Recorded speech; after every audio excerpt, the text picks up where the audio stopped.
Introduction. As more and more baby boomers retire, a lot of them are facing a key question. A lot of boomers have stashed away enough cash to comfortably support them throughout their golden years. Many have invested in 401k plans. Others have very robust IRA packages. Unfortunately, there's a huge chunk of senior citizens who have underfunded pensions. A lot of them are simply relying on Social Security. Others may have private pensions that don't really pay all that well. Not surprisingly, a significant percentage of baby boomers who are now retiring only choose to semi-retire. They still work upwards of 20 hours every single week to essentially supplement whatever pension funds they're getting from the government or from private sources. On the other hand, there are a lot of senior citizens who simply have a lot of time on their hands. They don't need money because they're well taken care of by their retirement plans. That's not the issue with them. The issue is, what do they do with their time? Regardless of which group you belong to, if you're a senior citizen, you should definitely look into working from home using the internet. There are many work-from-home jobs available out there, and the key is to use these opportunities to maximize your personal potential. You may not need the money, but you can definitely use the engagement. Why wouldn't you want to work on something that engages your sense of curiosity, adventure, and possibility? Wouldn't it be awesome to work on something that produces money while at the same time pushes you to be as creative and as imaginative as before? If you answered yes to any of the questions above, earning an online income may be the answer you're looking for. Why should you work from home? I know this seems like a very basic question, but we can't assume that we already know the answer. It's much better not to assume anything so as to not overlook anything. This is a very important basic question. Why should you work from home? What kind of benefits would you get working remotely? Convenience. When you're working from home, you don't have to put on your work clothes. You don't have to get from point A to point B. You don't have to hassle about traffic. You don't have to budget for lunch. You don't have to deal with office politics.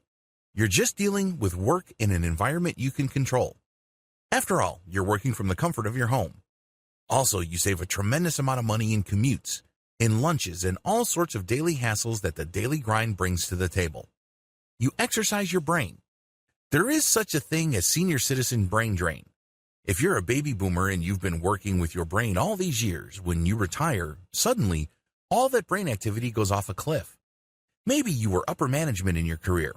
People would come to you for all sorts of hard decisions. Maybe you would process a lot of data. Maybe you were a doctor or a lawyer during your previous career. These involved a lot of reading, analysis, and hard decisions. Well, when you retire, it's very easy for your brain to turn into mush because you just find yourself reading magazines, watching YouTube videos, and essentially giving your brain a pass.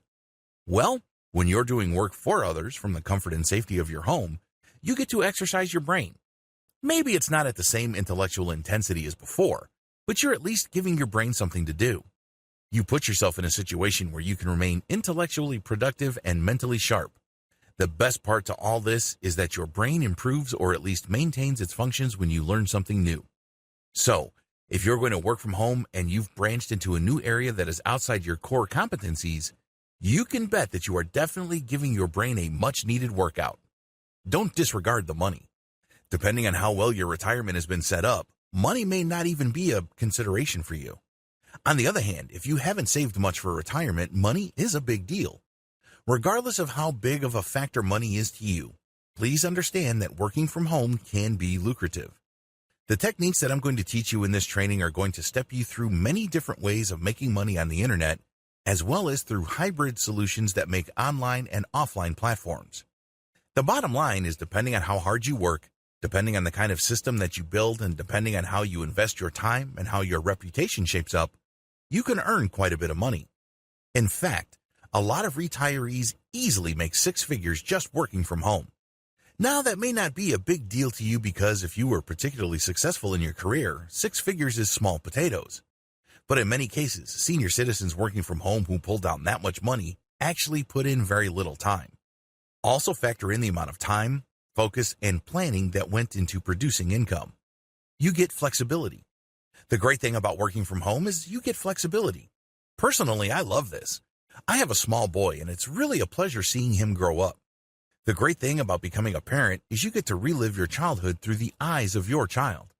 Whatever issues you may have had with your parents or whatever misgivings you may have had about your own childhood, you have a chance to fix that with the life of your child.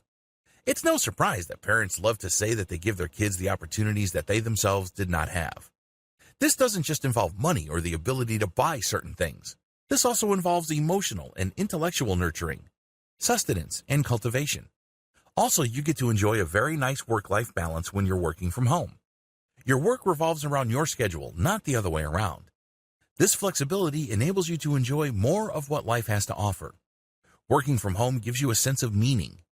At the end of the day, what really makes life worth living is not the amount of money we have in the bank.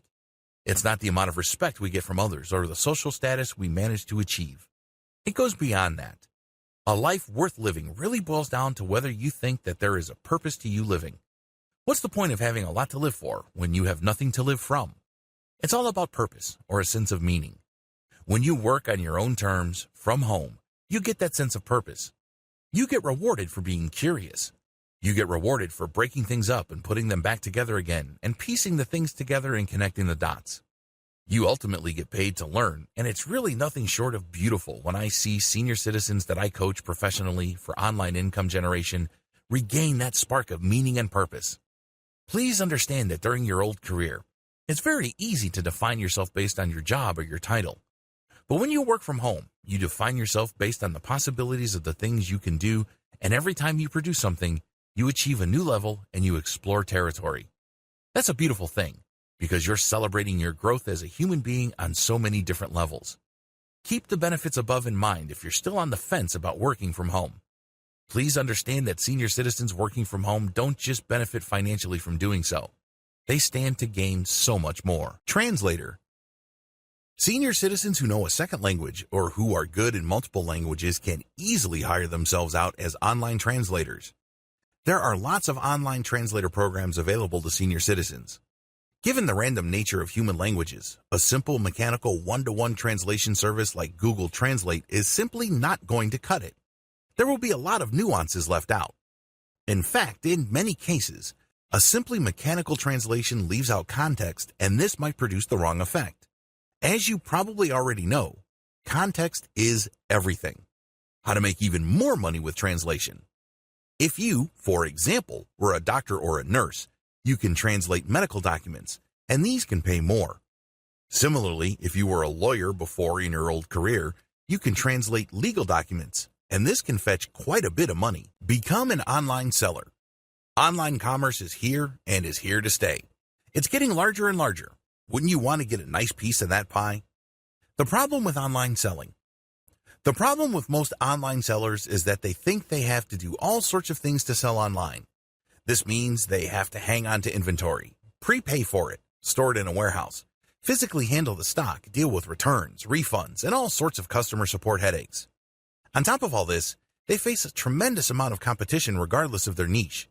It is no surprise that initial adopters of online stores or early online store builders tended to fail. Fast forward to today. Now, more online sellers are making money reliably, predictably, and profitably. What changed? 2 words. Dropshipping. Dropshipping explained. Dropshipping is a fulfillment method. Basically, you put up a website to attract traffic and buyers from the internet. They can find you through search engines or social media. When they find your store, they can see your products. If they like a product, they can click a button to order it. When that happens, it triggers software that orders from your supplier. Normally, this is a Chinese supplier from places like AliExpress. The customer doesn't see any of this. Instead, they make a payment at your website and start to wait for the product they ordered. Your website, on the other hand, automatically places their order to your supplier in China. The Chinese supplier then ships the order directly to your customer. It doesn't even pass through your hands. How nifty is that?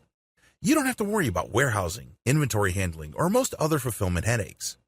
If there are any problems, exchanges and refunds are very easy. How come? Normally, the difference between the price drop shippers charge to customers in the United States and Canada is so big that they can absorb quite a bit of losses. How to get started as an online seller. There are 2 ways you can set up an online store. You can use a dedicated store using WordPress and WooCommerce. You can use a plugin to import products from your supplier at AliExpress. Personally, I would use a simpler option. I would use Shopify. Shopify is awesome because all the hosting is taken care of. You don't have to host your own online store. You can bet that its hosting infrastructure is safe and powerful. You don't have to worry about your website going offline. Also, Shopify supports all sorts of plugins, the most important being Oberlo. Oberlo works closely with AliExpress. So, when you do a search on Oberlo, you can find all sorts of products on AliExpress. Just select them with your browser and Oberlo will automatically populate your Shopify store with these products. Also, Oberlo will automate the ordering system. This is what sealed the deal for me. When somebody goes to my store and buys a product, the payment is processed through Shopify and my PayPal account is credited. At the same time, Oberlo will take the order details of that transaction and send it automatically to my source at AliExpress. My PayPal is then automatically charged, and I keep the difference. Virtual juror. In high-stakes litigation, lawyers really are not in a position to leave anything to chance. They'd rather present their cases to people that match the profile of the jury pool in their jurisdiction. You have to fill out an online survey to see your personal profile. And if you get picked for that online jury pool, you get paid as an online juror. You basically just listen to the arguments of the lawyers, you look at the evidence presented, and then you render your opinion. In many cases, you are asked to explain why you decided the way you decided. This is then recorded by the online juror company and presented as a report to the litigators involved. The law firms will then look at the profile of different types of jurors so they can use them as a way to guide them in picking out the proper jury composition in their lawsuit. In other words, by going through an online juror system, they can get a good idea as to which jurors to select so as to maximize their chances of success. On the other hand, if the online jurors uniformly or almost universally decide for the plaintiff or the defendant, the law firm might decide to just settle the case. No matter how you cut it, your job as an online or virtual juror is actually very important. It can save companies a lot of money. It can also save plaintiffs a lot of hassle. Get an online job as a virtual assistant. In the United States and elsewhere, there are huge numbers of companies that are discovering the power of a distributed workforce. Now, a lot of these companies are startups that have a purely online business.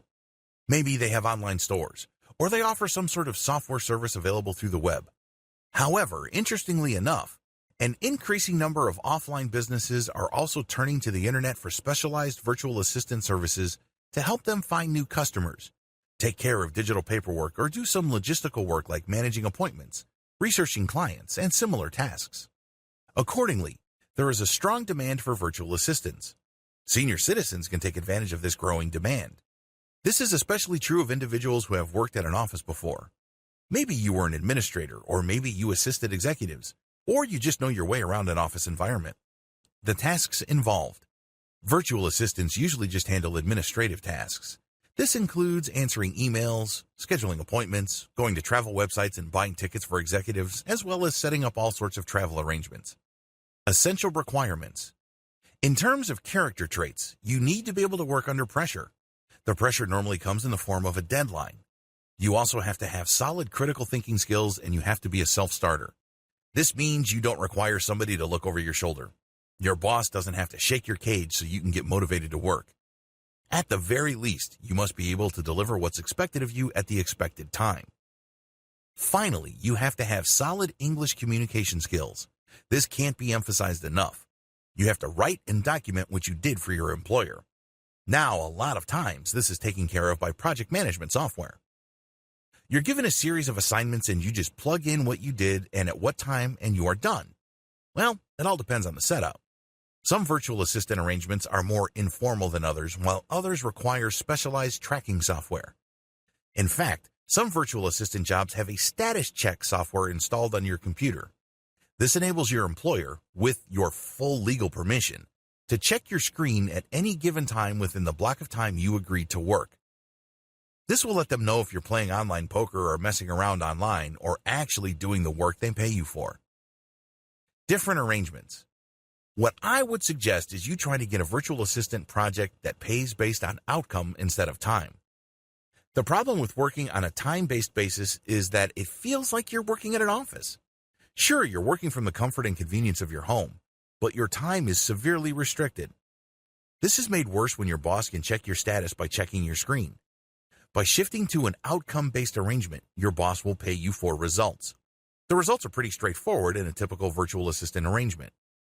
Either you set up the appointment, either you looked up the clients and made contact, or you didn't.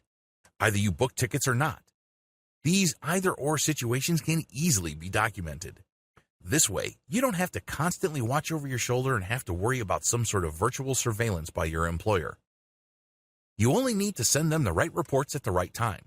They can verify them, they can double-check them, and once everything checks out, you can then move on to the next task. Of course, this is not always possible, so make sure you look at the project details before signing up for a virtual assistant job. These details do vary from employer to employer. Online tutor or teacher. There are many disciplines requiring tutorial assistance. Generally speaking, these boil down to science, math, and English. If you are good with written English or spoken English, you can become an online tutor. 2 types of tutoring platforms. If you're looking to tutor people through the internet, please understand that there's really only 2 platforms for this. You have to choose wisely, otherwise you might not make much money as an online tutor. Type number 1, go through an online agency. The great thing about signing up for an online tutoring agency is that they will find clients for you. You don't have to worry about finding a student. Your main worry is to get accepted into an online tutoring platform. Type number 2, go your own way. The alternative to using an agency is to go your own way. In other words, you put up your own website and you market your online teaching and tutoring services directly. The great thing about this approach is you get to charge more money. Remember, when you're using any kind of agency, you are splitting the fee with the agency. Unfortunately, in an agency environment, they set the fee. If the fee is very low so as to make their services more affordable, guess who takes the hit? That's right, you do. So when you market directly to your potential students, you earn more money and you keep more money. Another advantage is you don't have to worry about personality and temperament issues because, ultimately, you either convince the student to hire you or you don't. You don't have to go through some sort of bureaucracy or attitude test. The downside to going your own way is that you have to know how to market online. You may have to spend a lot of money on Facebook ads and Google search ads to get customers. If you don't know what you're doing with online marketing, you might end up paying too much money only to have very little to show for it. Customer service representative or technical support. While a large chunk of CSR work moved overseas, there is still a space for senior citizens in the United States to become CSR or call center workers. The key here is specialization. The great thing about inbound sales that requires specialized knowledge is that people are calling in regarding a particular product or concern, and you can easily scale up the interaction so they end up buying something more valuable than what they originally thought. In many cases, they end up buying something when they just called in to ask a question. Types of tasks. Different call center jobs have different configurations. The best paying ones involve some sort of sales. Now, please understand that this doesn't mean that you have to become some sort of used car salesman with all the necessary cheesiness and obnoxious behavior. It doesn't have to be like that. In many cases, within an environment of simply responding to people's needs, you can upsell them to higher value products or service packages. Here are the most common skills required in a customer service environment. Resolving issues, answering questions, analyzing the caller's concern and directing that person to the right resource, doing analysis and listening to the customer at the same time, documenting the interaction, listening to the customer and analyzing their actual needs, meeting quality standards, solving problems, knowing product issues, knowing marker concerns, basic phone skills. The key to making money as a specialized call center agent. If you are based in the United States and you're a senior citizen looking to make money as a call center agent, the key is to know your stuff backwards and forwards. When somebody calls and they realize that you really know your stuff and you can help them solve their problems, it's very easy to upsell them. Since you get paid based on commission, you can possibly earn lots of extra cash being a specialized upsell call center agent. How? People call in for customer support, you solve their issues, then try to sell on a related service package. Become a blogger. Everybody's got opinions. Everybody's got ideas. The good news is there is a universal market consisting of potentially billions of people. The internet is really a large audience. You may think that you have all these wild and wacky opinions that nobody really takes seriously. That may be true, but it may be the other way. It may well turn out that your opinions, as weird and as awkward you may think they are, might actually appeal to a large number of people. When you publish these materials, you may be in for a pleasant surprise. There may be a lot of people reading your stuff, sharing your stuff on social media, and essentially developing a community around your content. If all this sounds far-fetched to you, don't be so skeptical. This happens all the time. In fact, a lot of online publishers started out this way. They would just share their opinions, or they would share research that they've compiled and put into their own words in their own personal blog. They thought that nothing was going to come of their blog, which was purely a hobby. Well, thanks to social media as well as search engines, these people are making full-time income from their blogs. In fact, a lot of these publishers end up selling their properties for quite a bit of money. $100,000 to $1 million is not unheard of. Excited yet? Follow the tips below to set up your own blog. Pick the right niche. If there's any one piece of advice I can give anybody looking into blogging, it is this. Your niche will make or break your blog. Pick the wrong niche and your blog will die. According to the New York Times, over 90% of blogs ever started end up dying. That's how high the blogging failure rate is. A lot of this can be traced to the wrong niche. You have to pick a niche that is rewarding enough for you to remain motivated and pumped up about blogging. If you are blogging for 1 month and you're just cracking out content like there's no tomorrow, if you don't make any money and there's no engagement or any kind of objective indication of success, sooner or later you're going to run out of steam. After all, you can only run on passion for so long. To create a self-sustaining business where you can get the motivation you need to just produce high-quality content and produce these materials over an extended period of time so as to maximize their income potential, you have to pick the right niche. The right niche can be boiled down into the formula below. The right niche equals the topic you're passionate about plus high enough search volume levels. You can get this through Google Keyword Planner tool. Plus high enough commercial value. You can get this with the Google Keyword Planner tool. And manageable levels of competition. You can find this through a simple Google search for your target keywords. Just wrap your mind around the formula above and you will be able to blog successfully. Starting a blog. Starting a blog is actually the easy part. The hard part is picking the right niche. I'm providing you the steps below under the assumption that you already know how to pick the right niche or you have already chosen one. Step 1. Get a hosting domain name and install WordPress. I suggest that you get hosting that allows for a one-click WordPress installation. A lot of people say that you should use free tools like Blogger.com, WordPress.com, or Medium.com. Don't listen to those people. Remember, your blog can make money, but the real payday is when you sell your blog. As I mentioned above, many bloggers sell their blog business for hundreds of thousands of dollars or even north of $1 million. That's how lucrative blogging can be. If you don't believe me, look up the sales of big credit card or personal finance blogs. Those deals can be mind-blowing. Since selling your blog is a future possibility, it doesn't make any sense for you to use a platform like Medium.com or Blogger.com. You don't own the platform, and ultimately you don't own that property. Host your own blogs using your own hosting subscription on your own domain name and run your blog through WordPress. Step number 2, pick the right name. Pick a blog name that really encapsulates the value your blog brings to the table. Step number 3, customize your blog. Make sure that your blog reflects your brand. Step number 4, create winning content. By winning content, I'm talking about content that is recommended by tools like BuzzSumo. When you use these tools, they find the most popular pieces of content in your niche. You end up creating content that people are already interested in. This increases the chance of your blog becoming successful. Step number 5, promote your website. Go on social media and share your blog posts. Share on question and answer platforms like Quora.com. Get on Reddit and discuss your website and share your resources. Make it a point to devote several hours every month to this until you get a steady flow of traffic. Eventually, you can stop promoting because your blog would have gathered enough attraction so that its own readers would be sharing your blog content. Step number 6, monetize. This shouldn't be number 1 on your agenda, but it should still be part of the picture. Once you get enough traffic, look to turning that traffic into money. You can put ads that pay you pay per click, or you can sell your own products, or you can put ads that pay for every single email captured. Whatever the case may be, you eventually start making money, but you should focus first on making your blog popular.